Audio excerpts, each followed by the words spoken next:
Hi guys, Nigel and Kim here. Nigel's from the Devil's Playground 2. I'll put a link to his channel below. Hi Nigel. Hi Kimmy, how are you? Good. Always nice to see you, Kim. Always a pleasure to come on your channel. Thank you. So we were having a chat earlier about an alignment of the stars that happened a couple of nights ago. It was a really big alignment and some other stuff. And I just put together a little thing. Presentation. A PowerPoint presentation. Yeah. Yeah, some quite some interesting stuff has been showing up over the last few days, Kim. We're all aware of that Stu Peters. I'm not going to say the other guy's name, but it was called "Watch the the Water," that seemed to go pretty viral. And there has, and I thought to myself, there has to be some connection.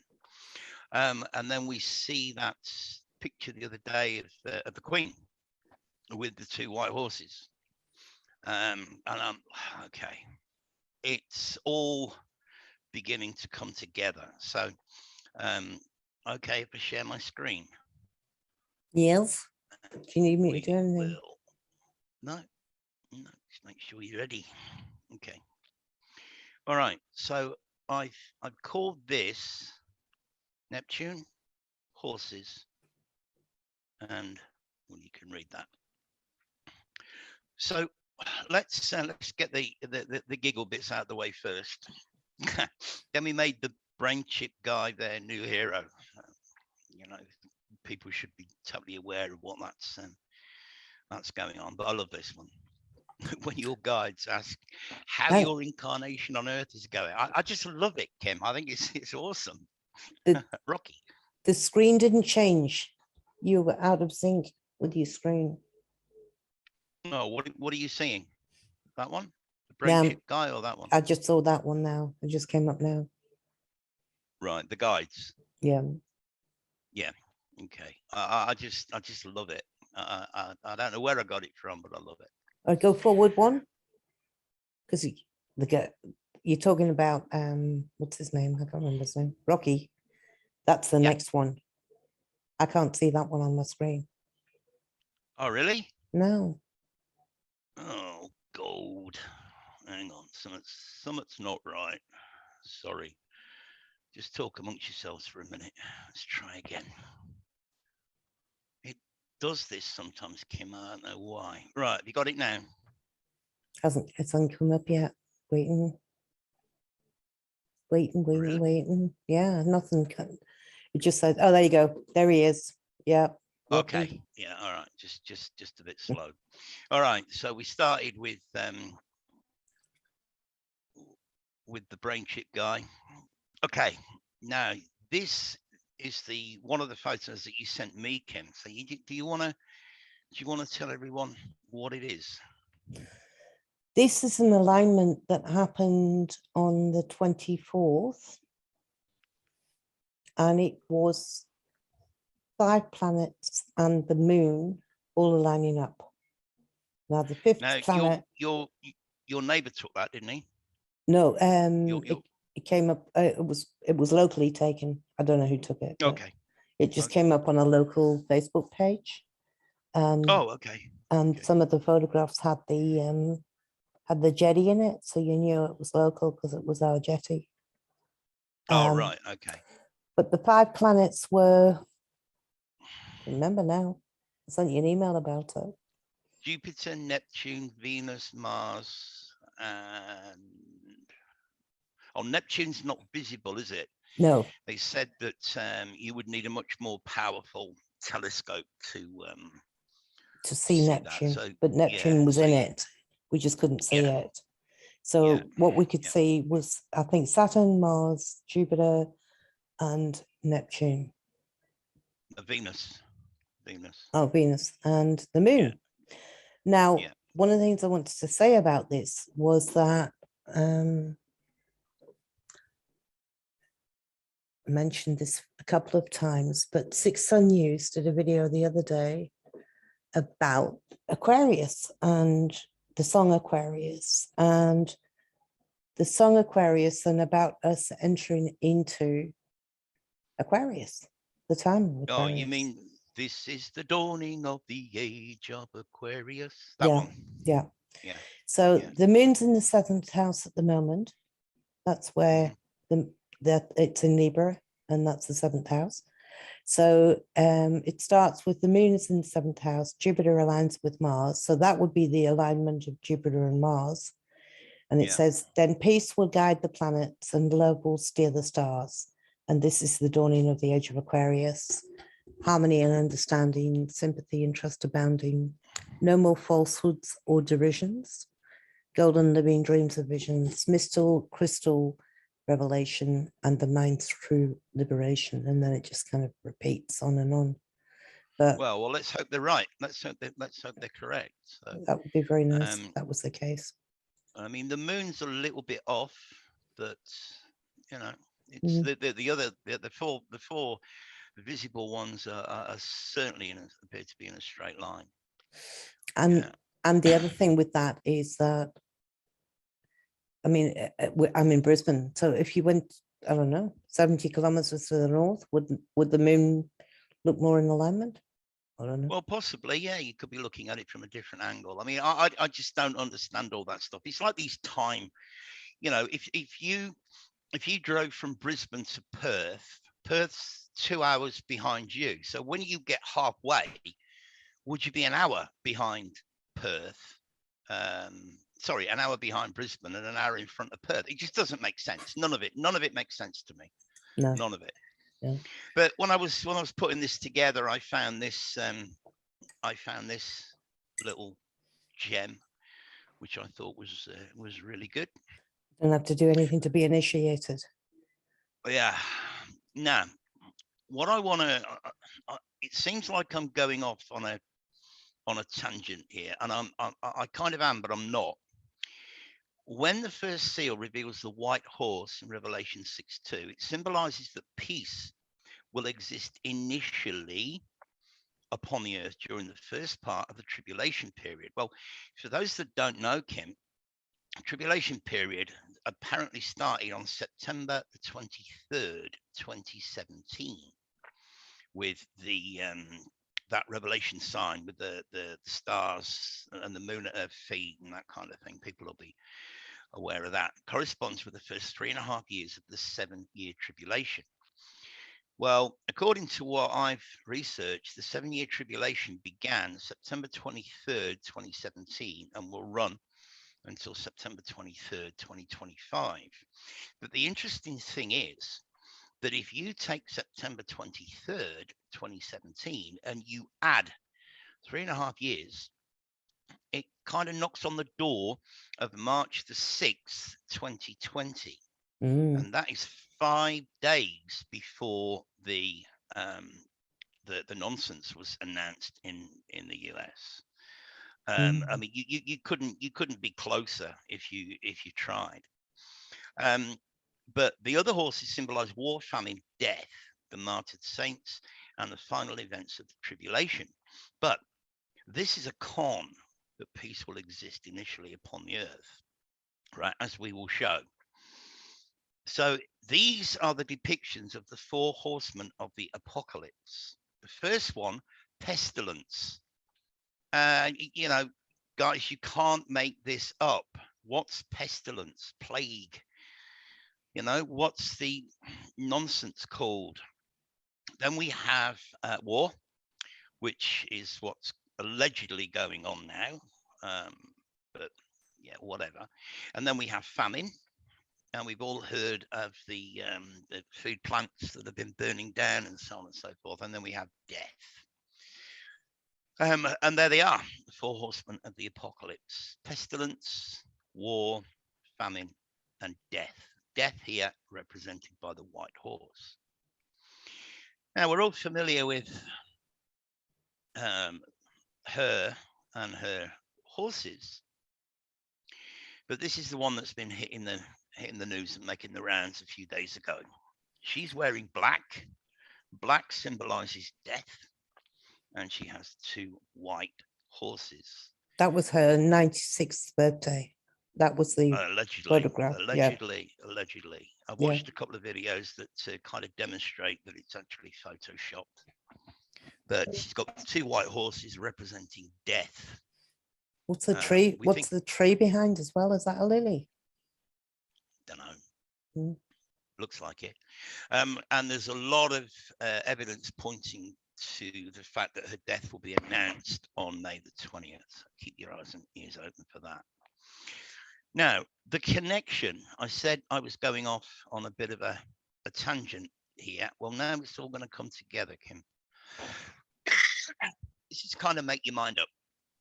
Neptune mythology. Neptune, in contrast, has no direct connection with horses. Okay. Neptune was also the god of horses and horse racing. Okay, so which is it? Which is it? Maybe you know, somebody watching this can let us know. But it certainly seems to me that there's definitely a connection between Neptune and horses. Well, this is Neptune's sigil. Excuse me. You can see the trident with the cross. Where have we seen that before? That is Barbados.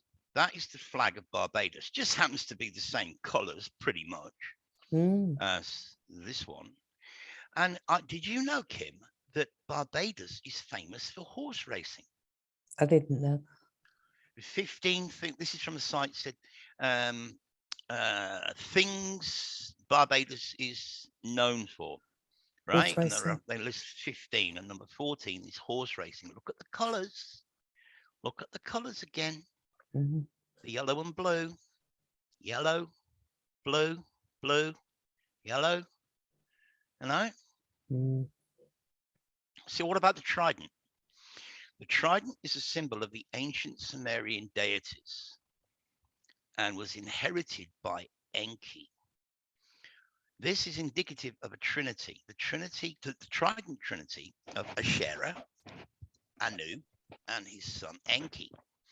Now, Enki is Ptah to ancient Kemet, Poseidon to ancient Greece, and Neptune to ancient Rome. So we've always known, Kim, that Poseidon and Neptune are the same, but I didn't know that Enki was also the same.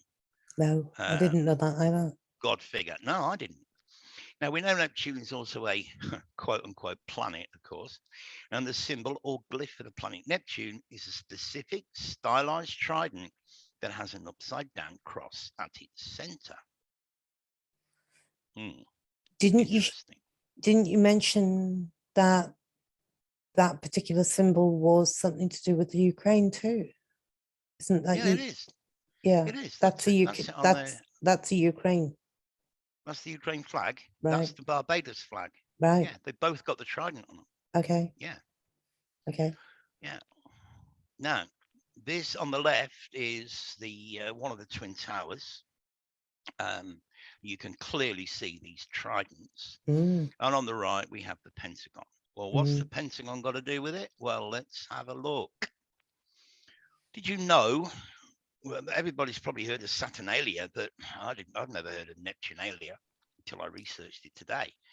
It's an obscure, archaic 2-day festival in honor of Neptune as god of waters, celebrated at Rome in the heat and drought of summer. Why would you be having a festival to a god during a drought, a god of water during a drought?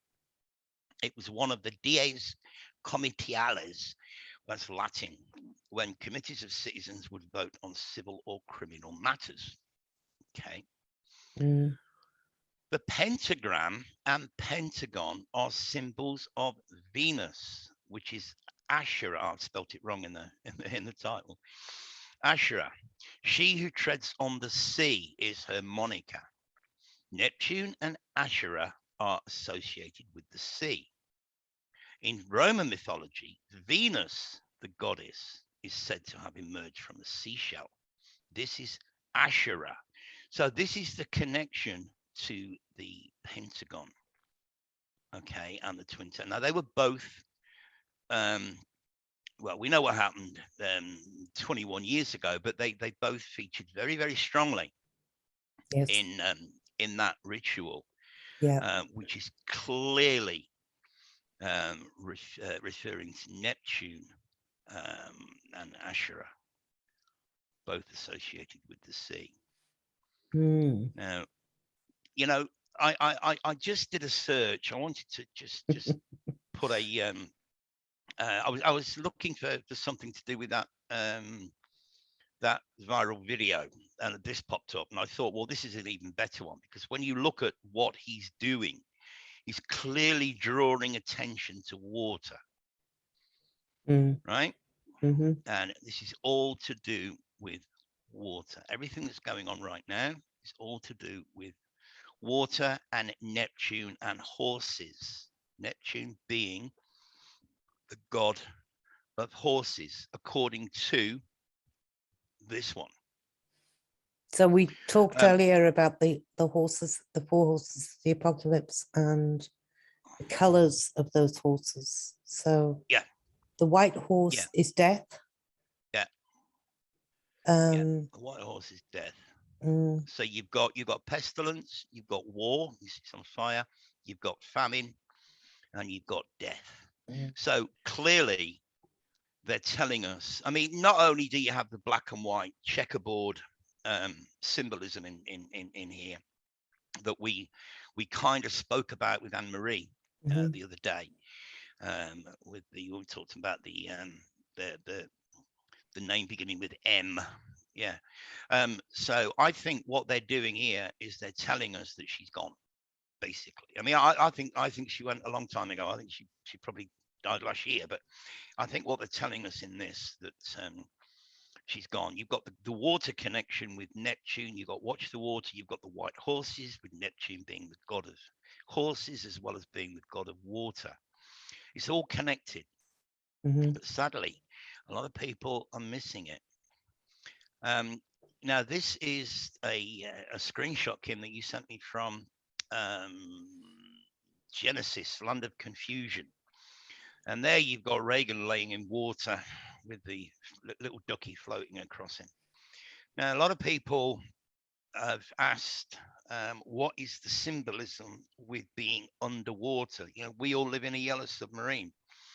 Well, I've got no receipts, I've got no proof, but I think it refers to the waters above the firmament. I mean, most people have seen these pictures of quote unquote planets that have been taken with P900 and P1000s, and they appear to be shimmering in water. So I think it's all to do with us being under the firmament, under the waters above.